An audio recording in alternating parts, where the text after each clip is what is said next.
ঘূর্ণিঝড়, ভারী বর্ষণ, বন্যা এবং ভূমিধসের মতো ভয়াবহ প্রাকৃতিক দুর্যোগে এশিয়ার 4টি দেশ ইন্দোনেশিয়া, থাইল্যান্ড, মালয়েশিয়া এবং শ্রীলঙ্কা মিলিয়ে এই দুর্যোগে এখন পর্যন্ত কমপক্ষে 934 জন মানুষ প্রাণ হারিয়েছেন। এখনও বহু মানুষ নিখোঁজ থাকায় মৃতের সংখ্যা আরও বাড়ার আশঙ্কা করা হচ্ছে।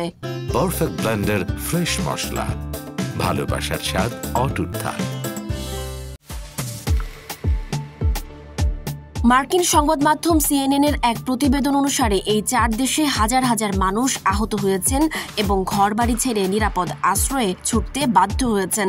এই দুর্যোগে ঘরছাড়া মানুষের সংখ্যা ক্রমশই বাড়ছে। দেশভিত্তিক ক্ষয়ক্ষতির চিত্র নিয়ে সিএনএন-এর প্রতিবেদনে দুর্যোগের সবচেয়ে বেশি ক্ষতিগ্রস্ত দেশগুলোর তথ্য তুলে ধরা হয়েছে। সংবাদ মাধ্যমটির তথ্যানুসারে ইন্দোনেশিয়ায় মৃতের সংখ্যা কমপক্ষে 435 জন, শ্রীলঙ্কায় প্রাণ হারিয়েছেন কমপক্ষে 334 জন, থাইল্যান্ডে ঘূর্ণিঝড় ও বন্যার কারণে মৃত্যু হয়েছে কমপক্ষে 162 জন এবং মালয়েশিয়ায় এই দুর্যোগে মৃতের সংখ্যা 2 জন। ভয়াবহ এই প্রাকৃতিক বিপর্যয়ে 4 দেশের সরকারি ও বেসরকারি সংস্থাগুলো উদ্ধার ও ত্রাণ কার্যক্রম জোরদার করেছে। তবে প্রতিকূল আবহাওয়া এবং ব্যাপক ক্ষয়ক্ষতির কারণে উদ্ধার কাজ ব্যাহত হচ্ছে বলে জানা গেছে।